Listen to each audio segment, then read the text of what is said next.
There is a moment on a clear night when you look up and feel something that is almost impossible to describe. Not fear exactly, not wonder exactly, something older than both. You see those points of light, steady, patient, ancient, and something inside you whispers, we could go there. It feels natural.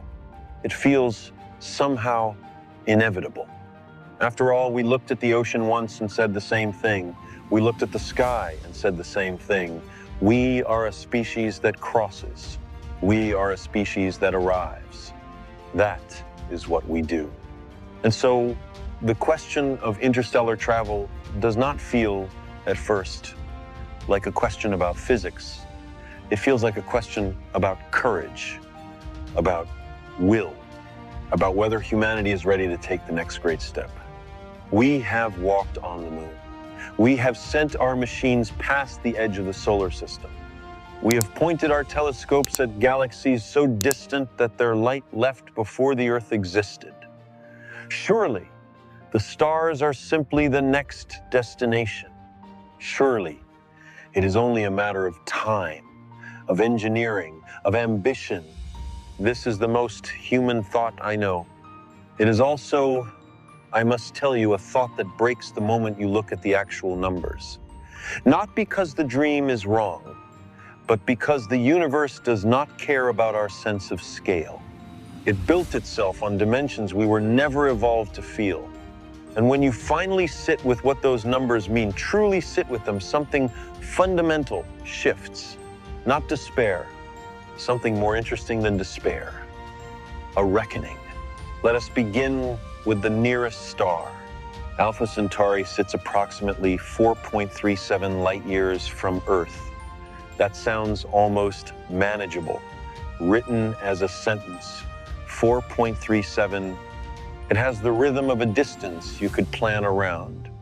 But a light year is the distance light travels in a full year, moving at nearly 300,000 kilometers per second. In the time it takes you to read this sentence aloud, light has already crossed the distance from here to the moon and back several times. A light year is not a poetic unit. It is a structural fact about the geometry of the cosmos. Now consider, the fastest spacecraft humanity has ever launched is Voyager 1. It is traveling at roughly 17 kilometers per second. At that speed, reaching Alpha Centauri would take approximately 73,000 years. Not generations, not centuries. 73,000 years. The entirety of recorded human civilization fits inside 6,000 years.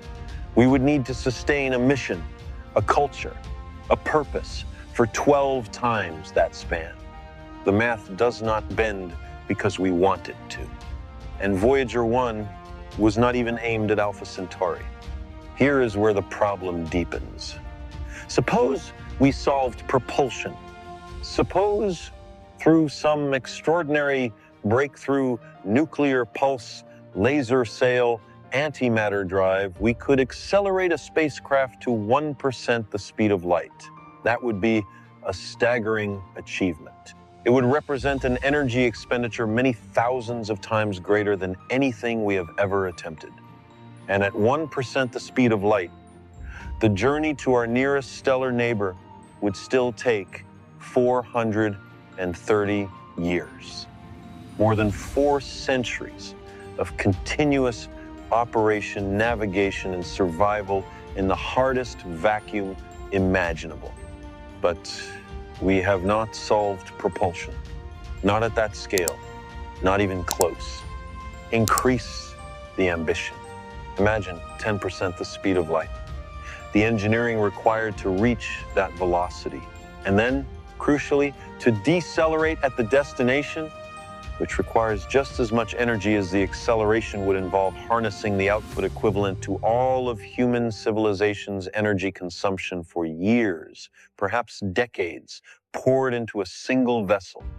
And at 10% the speed of light, you still spend 43 years in transit, a human lifetime, compressed into a one-way crossing of what is, cosmologically speaking, our own backyard.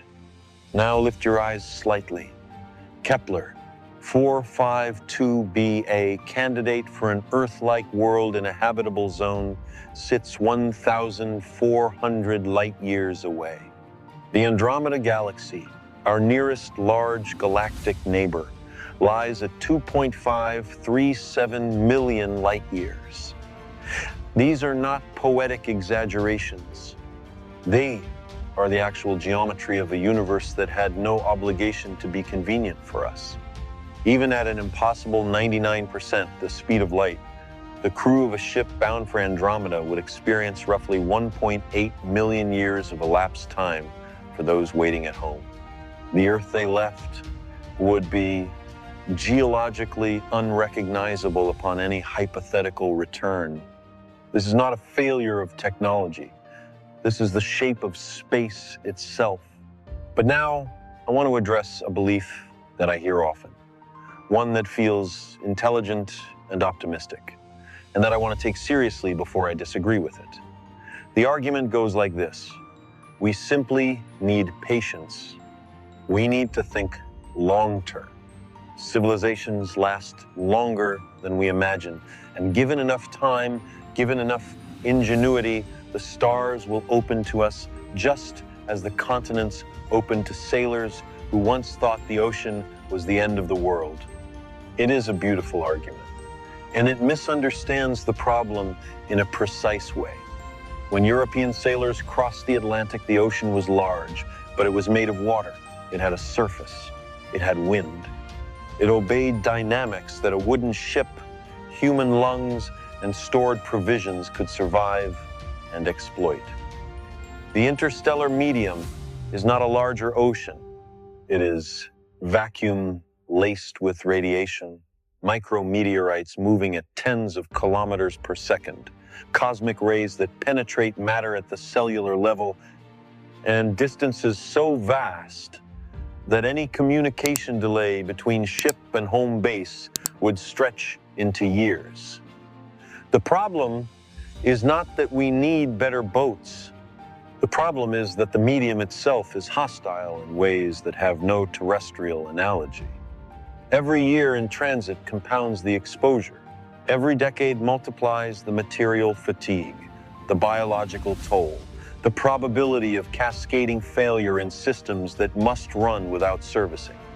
There is also the matter of purpose. Human beings are not long-duration machines. We are social, temporal, emotionally anchored creatures. We evolved for the savannah, for the village, for lives that have visible horizons. A multi-generational voyage to a star requires something more than engineering. It requires a form of social continuity and psychological coherence that no institution in history has ever maintained across that span of time. The Roman Empire lasted roughly 500 years in the West. A voyage to even a nearby star might outlast Rome. And yet, and this is the turn I want you to feel, none of this diminishes us. In fact, I think it does something more valuable. It locates us. It gives us our actual coordinates in a universe we spent most of history believing was built for us, around us, on a human scale. When Copernicus moved the Earth from the center of the cosmos, it was not a demotion. It was a gift. It was the first true map. And when we confront the genuine difficulty of interstellar travel, not the cinematic version, but the physical reality, we are doing the same thing again. We are finally looking at where we actually are. We are on a small, warm, wet rock orbiting an ordinary star in the outer edge of a galaxy that contains 400 billion other stars, which itself is one of an estimated 2 trillion galaxies in the observable universe. We did not earn our place here through cosmic importance. We evolved here, improbably, after billions of years of chemistry and catastrophe.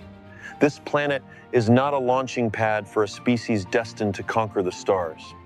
It is, right now, the only home we have. Possibly the only home we will have for a very long time. That thought should not produce despair. It should produce something far more urgent: care. The difficulty of interstellar travel is perhaps the universe's most honest message to our civilization. It says, you are not going anywhere quickly. It says, what you have here is what you have. The pale blue dot that Carl Sagan asked the Voyager mission to photograph, that tiny, trembling point of light suspended in a sunbeam that is the whole of human experience, every act of love and war and science and grief and transcendence, everything we have ever known enclosed in a mote of dust caught in a cosmic ray of light. The stars are real. The dream of reaching them is real. But our first and most pressing obligation is to the world we already inhabit. To take the cosmos seriously is to take this planet seriously. If you are the kind of person who finds this harder to hear than a simple story of inevitable triumph, good. That difficulty is the beginning of real thought. The universe does not owe us easy answers, and anyone who chooses to sit with the genuine complexity of our situation, who refuses to look away from the actual numbers, who feels the weight of where we are, and chooses wonder anyway, that person is practicing something rare. That is what this channel exists for. Stay curious, stay honest. The cosmos is patient, so are we.